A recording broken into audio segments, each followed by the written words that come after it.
Meus queridos irmãos, graça e paz. Deus abençoe vocês por terem vindo. Muito boa tarde.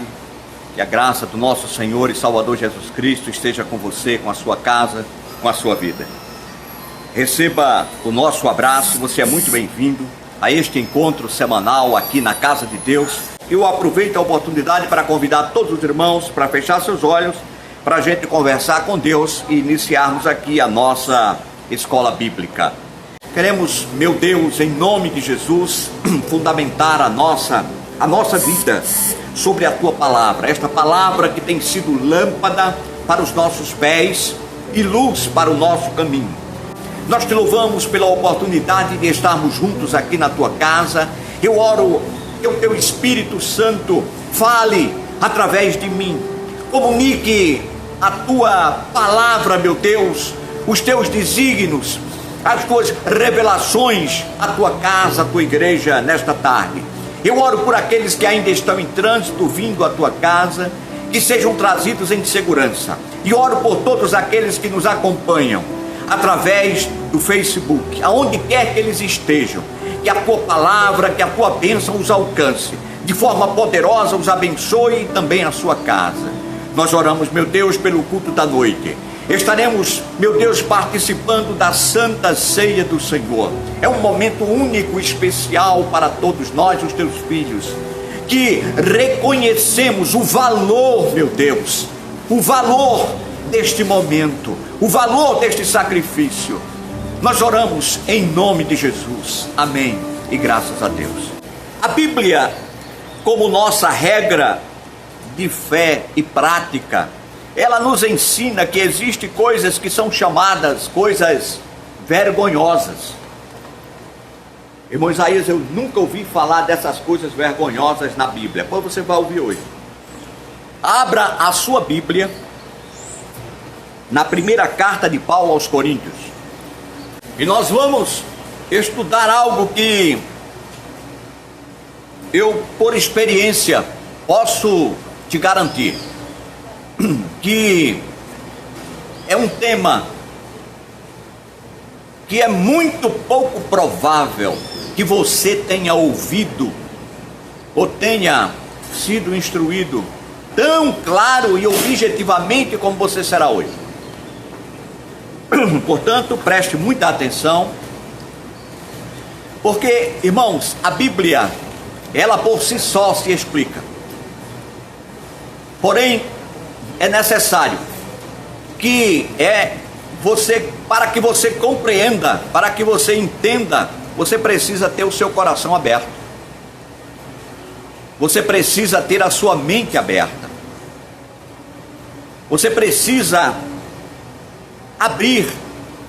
E algumas amarras, que são tradições religiosas, muitas vezes, que caminham conosco na nossa caminhada, a gente precisa soltá-las, soltar essas amarras, porque elas ficam pesadas na caminhada e muitas vezes nos impedem de cumprir e fazer aquilo que Deus nos pede. Ou muitas vezes nós fazemos, mas nos é pesado, mas é pesado por conta de um entendimento, de uma consciência ligada a uma tradição religiosa, na qual lhe foi ensinado, lhe foi dito, muitas vezes até quando você entrou na igreja, não é? Então nós vamos aprender algumas coisas hoje bem pontuais. Então não se escandalize, não se espante, mas tome nota, porque é muito importante que nessa caminhada a gente aprenda sobre isso. São coisas simples, mas tão importantes, tão preciosas para Deus e para o nosso crescimento, para que a gente possa revelar ao mundo que nós temos andado com Deus. Então abra sua Bíblia aí em 1 Coríntios capítulo 6, 1 Coríntios capítulo 6. Preste bem atenção, todas as coisas que foram escritas, diz o apóstolo Paulo, para o nosso ensino, ela foi escrita. Não existe absolutamente nada nas Escrituras que não tenha o objetivo de lhe ensinar, de lhe tornar um pouco mais maduro, de lhe fazer crescer em graça e em conhecimento, e principalmente em relacionamento com Deus. Relacionamento só se adquire com proximidade e com conhecimento. Você, para ter relacionamento, você precisa conhecer a vontade do outro, não é? Foi dito isto na sexta-feira, na ministração do irmão Alexandre, na reunião dos homens. Nós precisamos, esse relacionamento, para ser maduro, é preciso que você conheça o que o outro deseja. E nós só podemos conhecer o que passa, o que está no coração de Deus, através das Escrituras. Nós já aprendemos isso, eu não vou retornar. Esta palavra veio do céu, enviado por Deus, por Jesus, que veio do céu, trouxe ela para nós, passou para os apóstolos, que naturalmente nenhum deles mais existe aqui na terra, todos estão na glória, aguardando a ressurreição, mas eles escreveram para nós. E o que está aqui é o que está no coração de Deus. Então preste atenção, porque os conselhos de Paulo para Coríntios é para você e para mim. Então preste atenção, olhe aí para a sua Bíblia. Versículo 1 diz o seguinte: se algum de vocês tem queixa contra outro irmão, muito claro isso, dispensa qualquer tipo de explicação. Se algum de vocês tem queixa contra outro irmão, como vocês ousam apresentar a causa para ser julgada pelos ímpios, em vez de levá-la aos santos?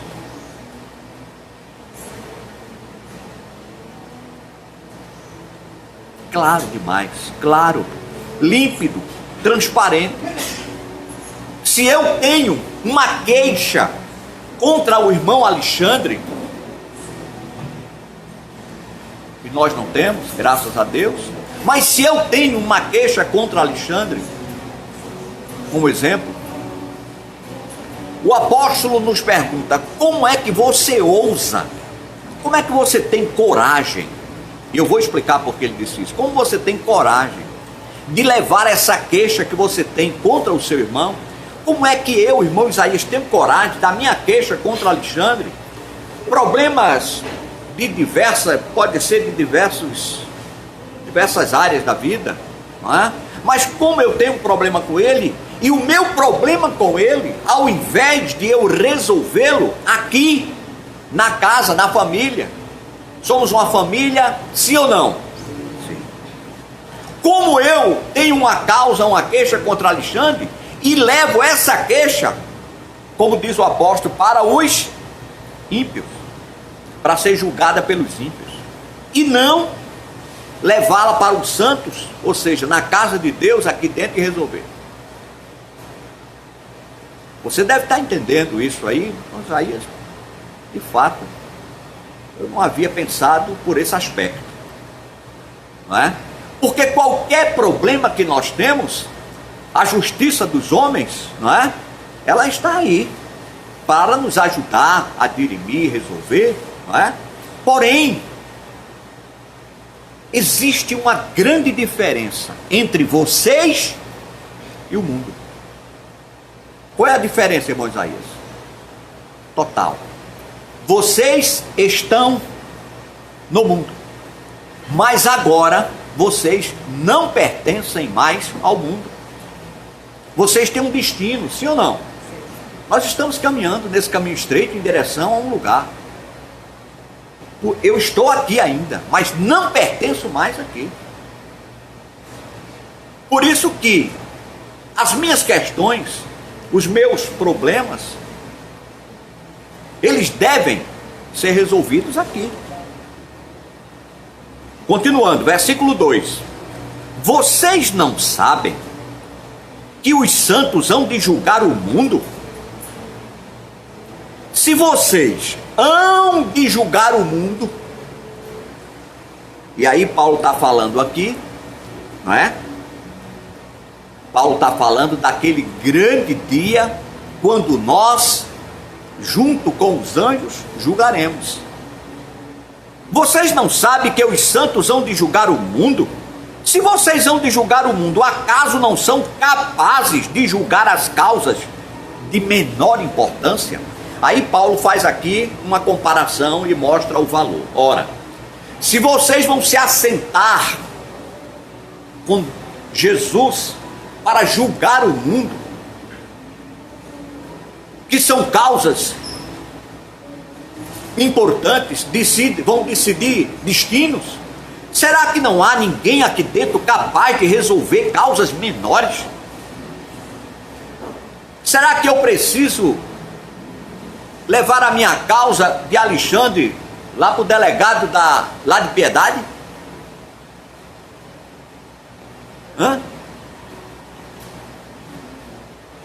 Irmãos, aí, mas é a justiça. Sim, é a justiça. Mas você vive numa família, você faz parte de você é uma nova criatura. Você tem suas causas, claro que há causas que nós vamos ter que fazer uso da justiça da terra, claro, porque sem ela também nós não podemos viver. A justiça existe para impor e pôr lei, não é? Não é só a nós, mas a todos. Mas as minhas causas aqui dentro da casa, o apóstolo Paulo está escrevendo para a igreja, ele está escrevendo para o mundo, ele está escrevendo para nós. É como se ele estivesse escrevendo para a Igreja Batista Candelária, irmãos da Igreja Batista Candelária. Será que não há aí dentro da Igreja Batista Candelária alguém que possa julgar esta causa? É necessário vocês saírem da igreja e ir para uma justiça comum, para julgar uma causa da igreja, de dentro da igreja, de um irmão com outro irmão. É isso que o apóstolo está dizendo, é claro. Versículo 3: vocês não sabem que haverão de julgar os anjos, quanto mais as coisas desta vida. Portanto, se vocês têm questões relativas a coisas desta vida, designem para juízes os que são da igreja. Mas claro que isso. Eu não posso ter uma questão com Laura aqui dentro da igreja e chegar para um ímpio ou para alguém que, enfim, não é da igreja e apresentar a minha causa contra a Laura para ele resolver. Eu tenho dentro da igreja ministros, homens, pessoas que conhecem a palavra de Deus e que têm autoridade, sabedoria para resolver as coisas. Eu não posso sair daqui e levar o irmão à justiça. Entenda isso. Isto é a família de Deus. Irmãos, aí, mas tem casos graves. Tudo bem, tem casos graves.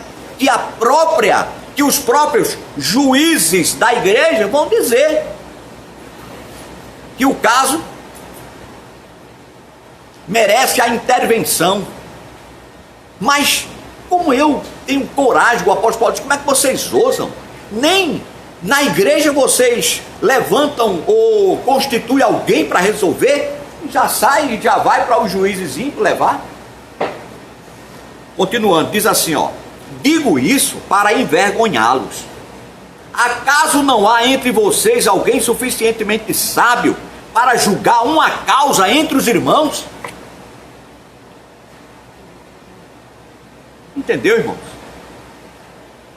Se você tem uma causa, se você tem um problema, uma dificuldade, é um problema que aconteceu aqui dentro, que você não tem como resolver, não se sente apto, capaz, você tem o pastor, você tem o diácono, você tem o ministro, você tem o dirigente, você tem alguém dentro da igreja que você pode levantar. Somos uma família. Ou não? Ou não? Se não somos uma família, aí tudo bem. Mas se somos, você dentro da sua casa agora, trazendo para o convívio do seu lar, você tem lá um problema lá dentro da sua casa. E ao invés de você conversar com, se for o filho, a filha com o pai, não é? O irmão e a irmã com o pai. Ao invés de conversar com o pai ou com a mãe, aí vai para a rua conversar com alguém sobre esse assunto, para ele resolver um assunto dentro da sua casa. Você tem um assunto com a sua mulher e aí você não resolve lá, você vai para a rua resolver? Vai resolver com alguém? Não faz o menor sentido. Então nós somos aqui uma família, nós já temos isso claramente, somos a família de Deus. Vimos aquele encontro fatídico lá da família de Jesus com ele, quando ele quis dizer quem era a família dele. São aqueles que vivem na casa, que são irmãos, chamados de irmãos, e que fazem a vontade de Deus. Todos eles fazem a minha família. Nós somos uma família, meu irmão, minha irmã, não é? Então eu tenho que cuidar de você, você cuidar de mim. Ah, você tem nada com a minha vida, tudo bem. Você pode até achar que eu não tenho nada com a sua vida, mas eu tenho.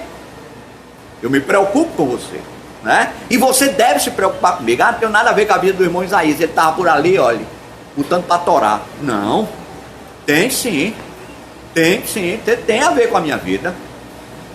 Se viu o irmão Isaías, opa, peraí, irmão Isaías, vem cá.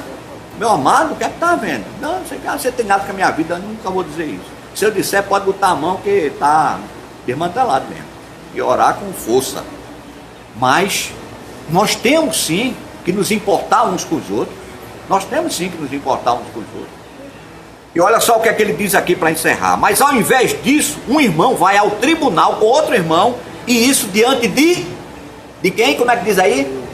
De descrentes. Né? Aí eu pego o Jonas, não vai Jonas lá, você vai comigo, vamos lá. Mandei uma intimação para Jonas, para ele ir lá comigo resolver. O pastor soube? Não, soube não, tem nada a ver não, o assunto é meu. Não, está aqui, irmãos, está claro. Então existem coisas na escritura que é proibido fazer. O apóstolo Paulo nos ensina que não devemos fazer, que devemos seguir à risca aquilo que está escrito aqui. Se existe ódio no coração, não pode coabitar o reino dentro da pessoa, não é? Ou seja, 1 João 4,20, ele diz o seguinte: se alguém afirma, eu amo a Deus, mas odeio meu irmão, desprezo meu irmão, não respeito meu irmão, não tenho consideração pelo meu irmão, é mentiroso. É o que está aqui. Entendeu? Se você não respeita, desrespeita, você tem desprezo por ele, enfim, é altivo com ele, odeia ele, não quer nem ver perto, não, eu não quero distância, tudo bem, não tenho raiva nenhuma não, mas fique bem longe de mim.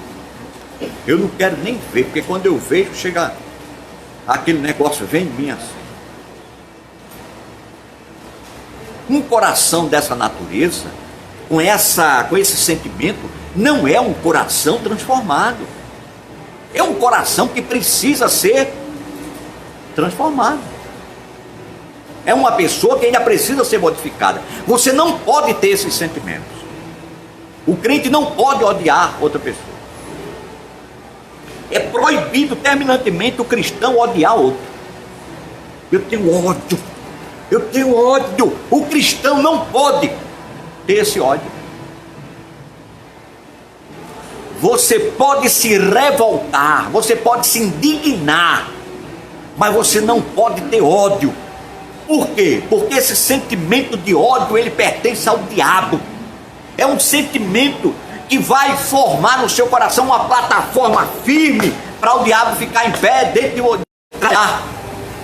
Trabalhar tudo que não presta. Vingança, trabalhar trabalhar traição, acusação, entendeu? Emboscada, tudo que o ódio, ele prepara o coração do ser humano para tudo que não presta. Então, se o cristão diz eu tenho ódio de fulano, pode ter certeza, nesse coração não habita o amor de Deus.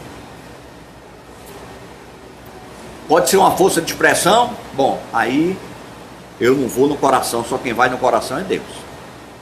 Mas um cristão de verdade, um homem transformado, ele não odeia, ele se revolta, fica indignado, entendeu? Clama por justiça. Agora, odiar, não. O cristão transformado, ele não odeia mais, ele ama. Não é? Então, isto é um mandamento. Quem ama a Deus, ame também o seu irmão. Amados, existe recompensa para nós que amamos e cuidamos e acolhemos o nosso irmão. Nós já vimos aquela seleção de versículos que eu dei para vocês há 2 semanas sobre recompensa. Mas quando você ama seu irmão, existe recompensa. O que não há recompensa é para desrespeito, desprezo, arrogância, maltrato, falta de consideração.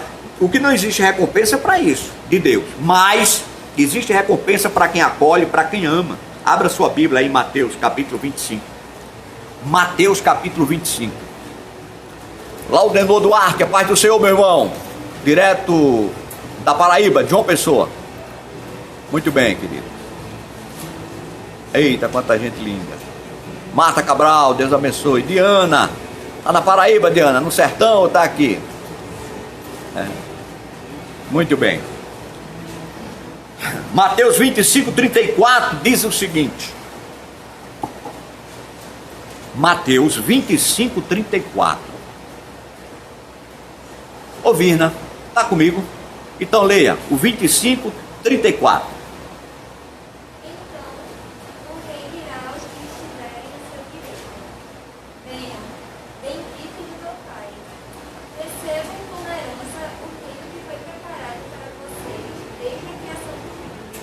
Por que Jesus vai dizer isso aos justos? Por que Jesus vai dizer a estes que ele chama de filhos de Deus? Por quê? A resposta está no versículo seguinte. Pode ler, irmã. O 35 em diante, até o 40. Pois eu tive fome, e vocês me deram de comer. Tive sede, e vocês me deram de beber. Fui estrangeiro, e vocês me acolheram. Necessitei de roupas, e vocês me vestiram. Estive enfermo, e vocês cuidaram de mim.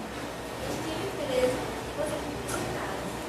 Então os justos me responderão: Senhor, quando te vimos com fome, tivemos de comer, ou com sede, e tivemos de beber? Quando te vimos como estrangeiro, e te acolhemos, ou necessitando de roupas, e te vestimos? Quando te vimos enfermo, ou preso, e fomos te visitar? O rei responderá: digo a verdade, o que vocês fizeram a algum dos meus menores irmãos, a mim o fizeram. A resposta é essa. É que vocês alimentaram, ajudaram, vestiram, doaram algum desses pequeninos. Alguns desses pequeninos. Quando vocês fazem isso, então vocês estão cumprindo a lei de Cristo e agradam a Deus. E a recompensa é esta, é a vida eterna, porque o amor de Deus está em você. Irmãos, entenda como é formada a constituição das regras do reino que você vive.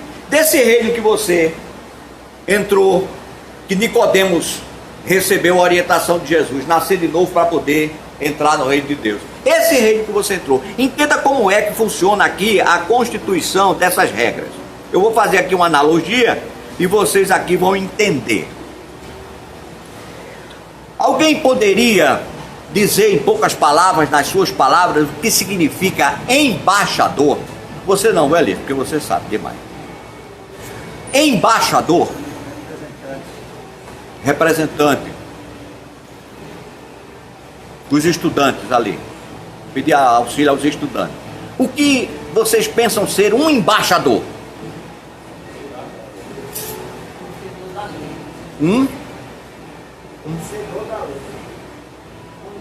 Conhecedor de lei, muito bem. Uma autoridade. Um representante, muito bem.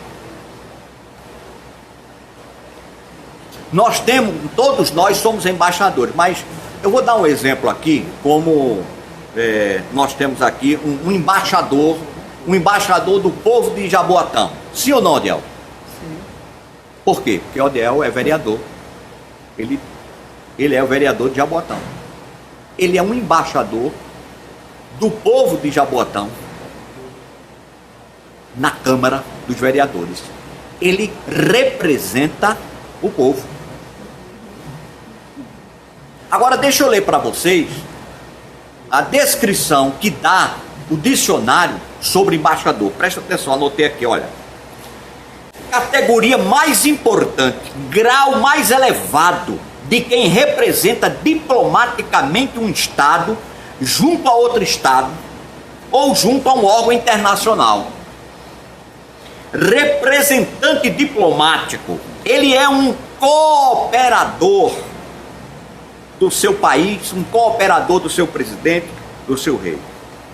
Esta pessoa que é o embaixador, ela detém plenos poderes para representar o seu país e, em geral, para celebrar tratados entre estados que representa e o estado que o acolhe. O embaixador, ele goza de privilégios e imunidades previstos numa convenção chamada Convenção de Viena sobre as relações diplomáticas.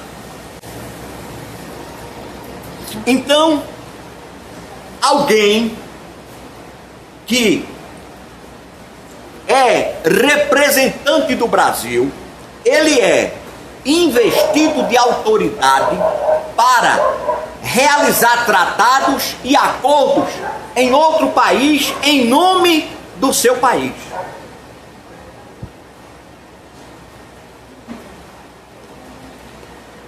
Alguém que representa Jesus é também um embaixador do reino do qual Jesus é o rei, e você está aqui na terra representando este reino do qual você agora faz parte. Ele não só tem um embaixador, mas ele tem muitos e milhares de embaixadores. Todos nós, vocês e eu, fomos por ele comissionados para representar o reino dele aqui na terra. Agora, somos embaixadores de Cristo, como se Deus estivesse fazendo o seu apelo por nosso intermédio. Abra a sua Bíblia ou anote 2 aos Coríntios, capítulo 5, e o versículo 20. 2 aos Coríntios, capítulo 5, e o versículo 20, diz o seguinte: portanto, meus irmãos, 2 aos Coríntios 5 e 20, portanto, meus irmãos, somos embaixadores de Cristo, como se Deus estivesse fazendo o seu apelo por nosso intermédio. Ou seja, você fala em nome de Deus. Olha a responsabilidade que cada um de nós, como embaixador do reino, temos. Nós falamos em nome de Deus. Por amor a Cristo suplicamos, reconciliem-se com Deus. É a mensagem de Deus para os seus embaixadores. Ele me chamou e disse: Isaías, você agora é meu embaixador. Pregue a este mundo, vá em meu nome e diga a esse mundo que se reconcilie comigo. Você está investido de minha autoridade para fazer isso. Se você impor as mãos, os demônios têm que lhe obedecer, porque você tem a minha autoridade, assim como eu, todos vocês, que são de fato embaixadores de Cristo. Então, a nossa missão é cooperar com a missão do reino de Deus aqui na terra. Agora, existe a necessidade de eu, como embaixador, ter um comportamento como embaixador. Imagina um embaixador, Elias, do Brasil lá na Austrália, se comportando indecentemente, inconvenientemente. Ele vai estar passível, claro, de todas as sanções, mas ele está envergonhando o seu país. Ele não pode ser considerado um homem de autoridade porque ele se comporta inconvenientemente lá, entendeu? Ou seja, ele perde a autoridade, ele perde o respeito porque se comporta fora do padrão. 2 aos Coríntios, capítulo 6. 2 aos Coríntios, capítulo 6, do versículo 1 até o 6, eu vou ler para você.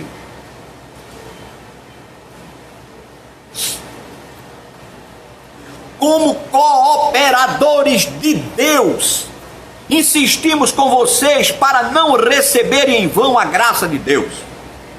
Pois ele diz: eu o ouvi no tempo favorável, socorri no dia da salvação. Digo-lhe que agora é o tempo favorável, agora é o dia da salvação. Não damos motivo de escândalo a ninguém. Nós não damos motivo de escândalo a ninguém. Você é um embaixador do reino, você não pode dar escândalo, você não pode dar motivo de escândalo. Você representa um reino, você representa Deus na terra. A sua vida tem que ser ilibada, a sua vida tem que ser intocável, a sua vida tem que ser reta, para que o mundo, vendo suas boas obras, glorifique ao Rei do seu reino, a quem você representa, que está nos céus. Não damos motivo de escândalo a ninguém, em circunstância alguma. Em circunstância alguma.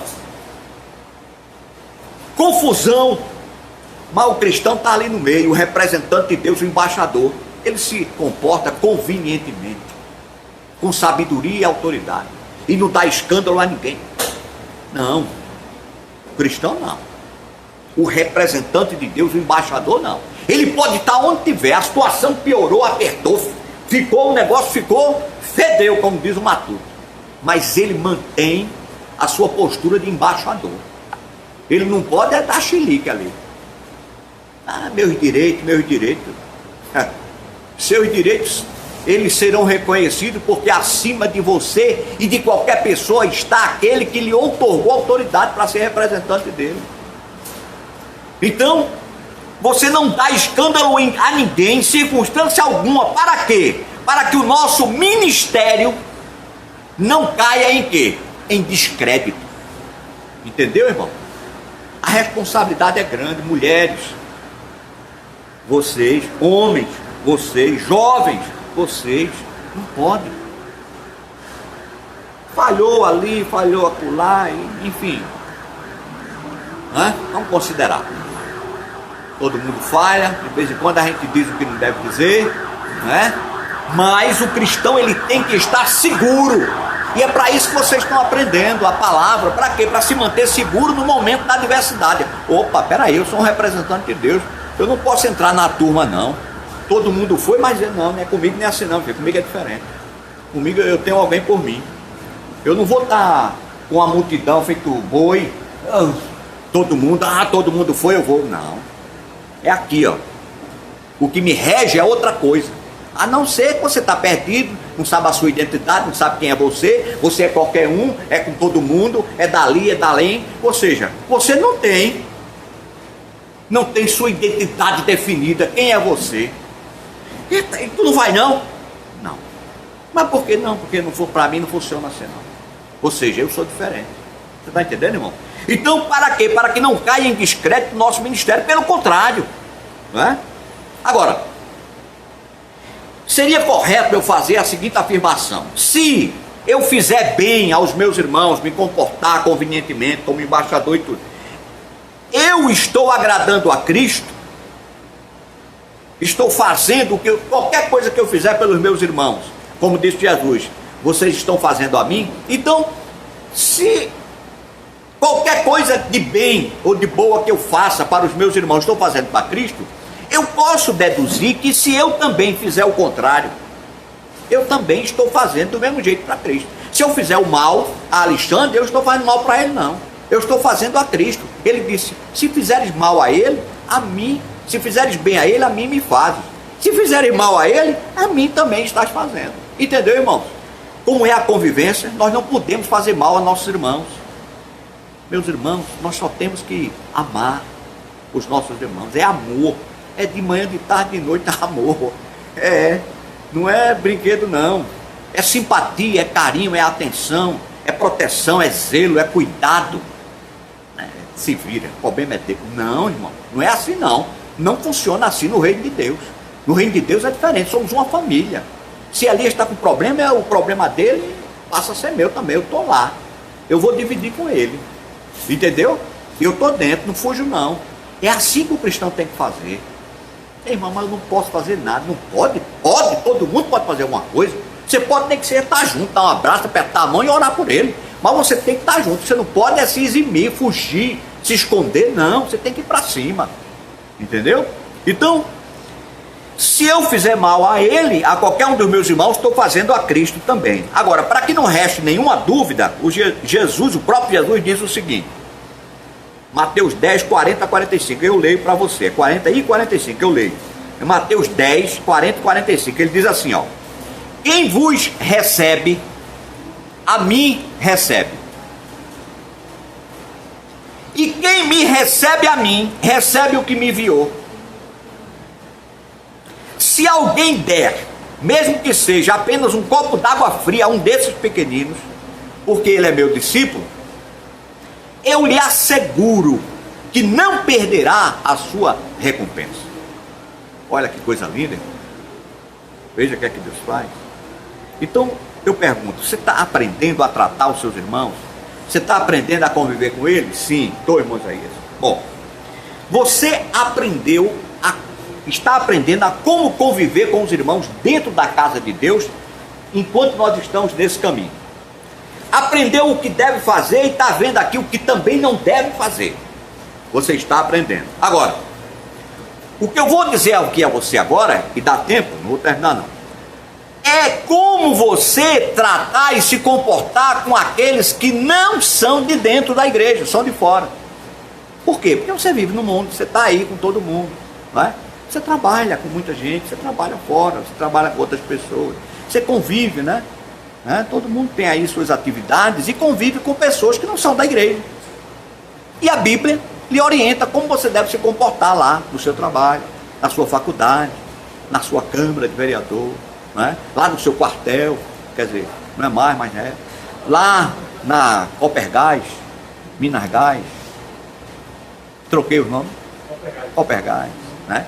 Lá na Spencer, a minha contadora, nossa contadora da igreja, tá? Enfim, e outros aqui, né? Então, não, Unimed? É não. Não tem nada da área de saúde? É não, né? Desculpa. Muito bom. Lá fé. Como se comportar com os que são de fora? Tem orientação, irmão Isaías, na Bíblia? Tem. Abra aí a sua Bíblia agora. Abra aí. Colossenses capítulo 4. Colossenses capítulo 4.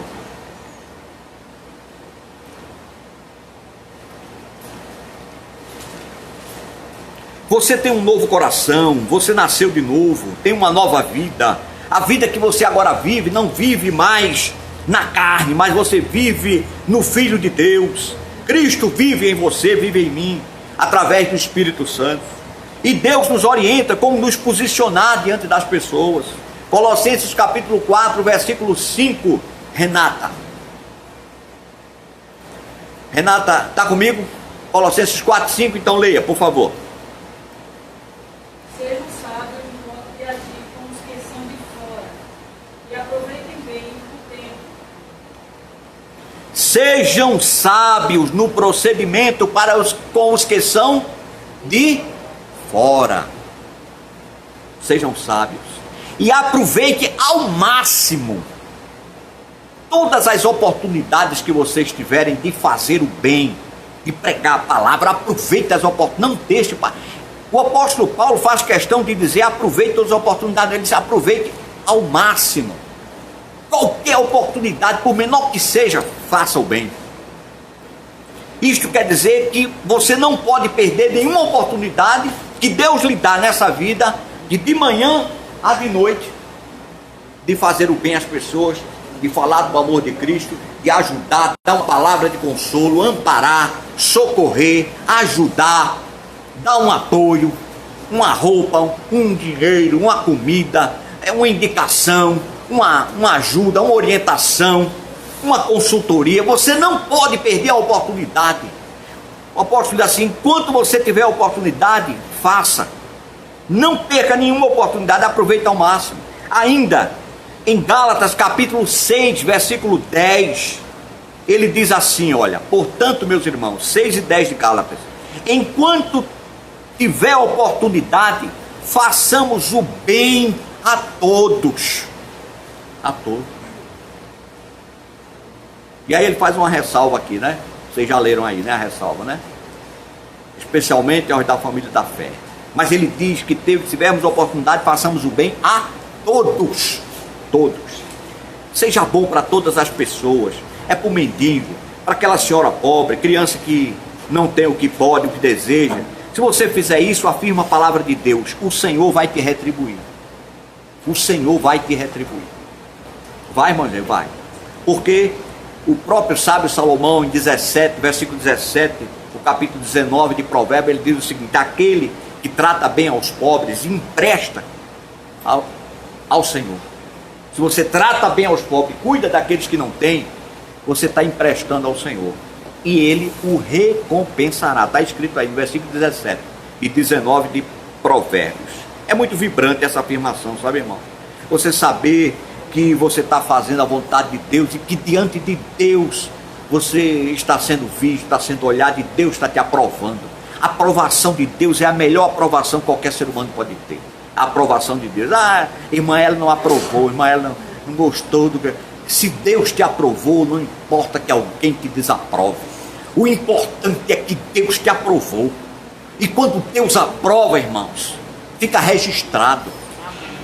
Você entende isso? Quando Deus aprova, fica registrado. Agora, como nós vamos mostrar às pessoas?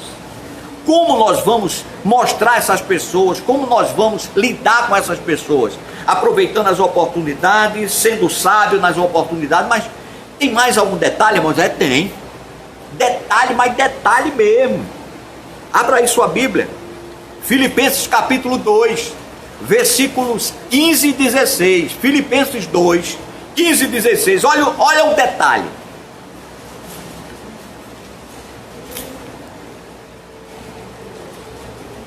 Meus amados irmãos, façam tudo sem queixa nem discussões. Ou povinho para fazer as coisas com queixa e discussão. Já encontrou gente assim, Elias? Já encontrou gente assim, João? Que só faz as coisas com queixa e com discussões. É se queixando e discutindo, se queixando e discutindo. Façam tudo sem queixa nem discussões. Para quê? Para que venham a tornar-se puros e irrepreensíveis, filhos de Deus, inculpáveis no meio de uma geração corrompida e depravada, na qual vocês brilham como estrelas no universo, retendo firmemente a palavra da vida. Assim, no dia de Cristo, eu me orgulharei de não ter corrido nem me esforçado inutilmente. Para quê? Para que vocês aprendessem a palavra de Deus. Mesmo que você nem abra a sua boca, mas a maneira como você age irá falar tão alto quanto as suas palavras. Pelas suas ações, irmãos, automaticamente você já estará dizendo: eu sou de Cristo, eu tenho luz. Entende? Deixem que a maneira como você viva possa extrair das outras pessoas glorificação a Deus. A pessoa olhar: meu Deus, aquela mulher, aquele homem, tinha que ser mesmo. Quando ela pergunta, e aí você revela que de fato é um cristão, ela diz: só podia ser. Tinha que ser, porque desse jeito tinha que ser o cristão. Tinha que ter Deus no coração. Olha, Mateus 5,16 diz assim: assim resplandeça. Mateus 5,16 diz assim: assim resplandeça a vossa luz diante dos homens, para que vejam as vossas boas obras e glorifiquem ao Pai que está nos céus. A pessoa que lhe enxerga, a pessoa que lhe vê, tem que olhar para você e glorificar a Deus, porque você honra o nome dele. Você é um verdadeiro embaixador. A pessoa não pode olhar para você e dizer: é uma vergonha aquele camarada dizer que é um crente. É uma vergonha aquela mulher dizer que é cristã. É uma vergonha aquele jovem dizer que faz parte da igreja. É uma vergonha. Quer dizer, isso não glorifica a Deus, envergonha aquilo que nós lemos antes. É um embaixador que perdeu a autoridade. Ele não tem mais autoridade. Que autoridade ele tem? Perdeu. A pessoa olha para ele e não reconhece a autoridade. Agora, como é nobre, como é gostoso, como Deus ama quando o embaixador é reconhecido por outras pessoas e diz: ali é um homem de Deus, ali é uma mulher de Deus. ali aquele jovem ali, eu admiro, viu? Porque presta atenção. Então, a vida tem que ser desse jeito, a nossa luz tem que brilhar assim, não é? Agora, as nossas obras, e eu falo delas porque de fato, irmãos, tem crente que se exime de fazer boas obras. Nós não podemos não se nos eximir. A gente tem que fazer boas obras, com quem quer que seja, de dentro, de fora, onde você estiver, você vai ser bom para qualquer pessoa que está em sua volta. Você vai ter bondade no seu coração. Por quê? Porque o amor de Deus está em você. Agora, em 2 Timóteo, capítulo 3, versículo 17, o apóstolo Paulo diz assim: para que todo homem de Deus seja perfeito e perfeitamente preparado para toda boa obra. Nós somos preparados por Deus para toda boa obra, para você fazer boas obras. E você, mas a gente pode viver fazendo boas obras? Deve, você deve, porque você é um cristão, você tem amor no seu coração. O que você não deve fazer é mais obra, mas você tem que fazer boas obras todo o tempo, em todo lugar onde você estiver. Onde você estiver, você é diferente. Onde você estiver, você está ajudando, você está servindo, você está apoiando, você está auxiliando, amando. 1 Pedro, capítulo 2, versículo 12. Eu quero que você abra aí. 1 Pedro, capítulo 2, versículo 12. Se não puder, anote, eu vou ler para você. Olha o que é que diz Pedro. Olha o que é que diz Pedro. Vivam, vocês devem viver entre os pagãos, vocês devem viver no mundo de maneira exemplar, para que, naquilo em que ele os acusam de praticarem o mal, observem as boas obras que vocês praticam e glorifiquem a Deus no dia da sua intervenção. Deus nos ensina a viver no mundo, no meio das pessoas, de uma forma em que as pessoas glorifiquem a Ele, pelas obras que nós estamos fazendo, pela nossa vida. Não para que as pessoas achem que, poxa, irmão Isaías é um homem muito bom. Não, não é para isso, é para que eles glorifiquem a Deus, eles reconheçam que eu tenho Deus na minha vida. Não é eu que faço, porque é Deus em mim que faz. Porque quando a honra vem, eu transfiro. É Deus, irmão, na minha vida. É Deus na minha vida. O mesmo Ele pode fazer com você. Se você abrir seu coração, permitir que Jesus viva na sua vida, confie nele, confie seus problemas, suas dificuldades. Não confie, meu irmão. A falta de confiança é que destrói o homem. O homem precisa confiar em Deus, confiar de que Ele é capaz e de que todos aqueles que se chegam a Ele, Ele é galardoador daqueles que o temem e o buscam. Então aí você aproveita e faz a sua pregação. Irmãos, essa é a doutrina do Senhor Jesus. Agora, eu vou dar o último conselho para a gente encerrar. Eu vou dar o último conselho para vocês, e anotem isso, viu? Presta atenção. A palavra nos orienta a prestar atenção e nos desviar daqueles que são contra essa orientação doutrinária. Aqueles que não aceitam essa doutrina, essa é a orientação doutrinária, você se afaste dele. E eu vou lhe explicar aqui. Está escrito? Tá. Não é conselho meu não, é conselho da palavra de Deus. Romanos 16 e o versículo 17. Romanos 16 e o versículo 17.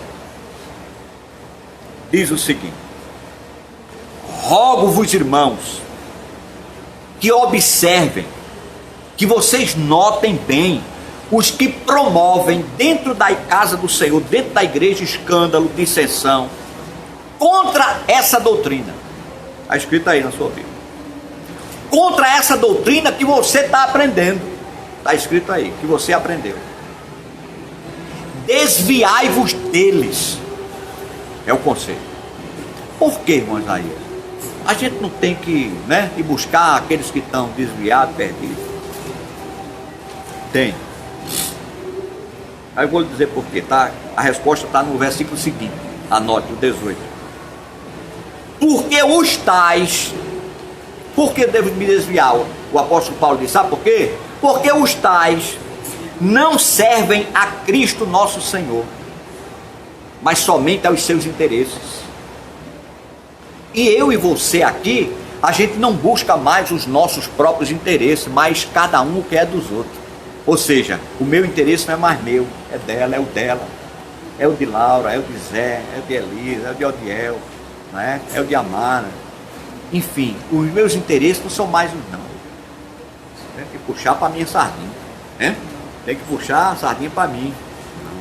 Não existe isso aqui. Não existe isso aqui. Aqui, nós temos que primeiro olhar o interesse do outro. Temos que defender o interesse do outro. E aí, se for possível, nós estamos dentro também para ser abençoado. Mas muitas vezes você vai ter que sofrer o dano, vai ter que sofrer o prejuízo. Sofra, não tem problema. A recompensa é dele. Entendeu? Olha o que é que diz o versículo 18. Porque os tais não servem a Cristo, nosso Senhor, mas somente a Ele e seus interesses. Talvez em alguma Bíblia tenha dizendo aí seu ventre, né? Ou seja, seus interesses pessoais. E com palavras suaves e lisonjas enganam o coração dos inocentes. Então, às vezes nós somos inocentes, às vezes nós somos muito inocentes, nos deixamos enganar por palavras lisonjeiras, né, Deus? Aí a gente vai se deixando levar, isso a gente, entendeu? E aí o camarada, quando ele quer e tem interesses próprios, aí ele enche tua bola, ele te lisonjeia, que tu és, porque tu fosse, tu fizesse, tu vai para, enfim, e aí tu inocentemente, tu vai nessa, na hora que ele pedir, tu vai ter que dar, porque tu já cresceu tanto, que agora não tem mais nem como negar, tu é tão grande. Você está entendendo, irmãos?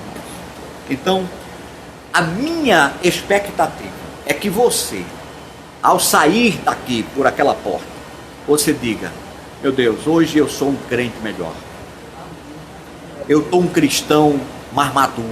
Eu aprendi um pouco mais. Eu aprendi um pouco mais a conviver com meus irmãos.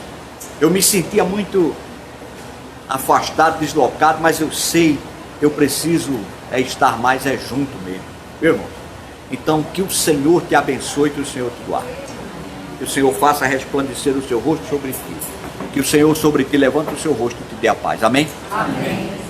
Irmãos, querendo Deus, no próximo domingo nós estaremos juntos em nome de Jesus. Muito obrigado por terem vindo. Que Deus abençoe vocês. Amém?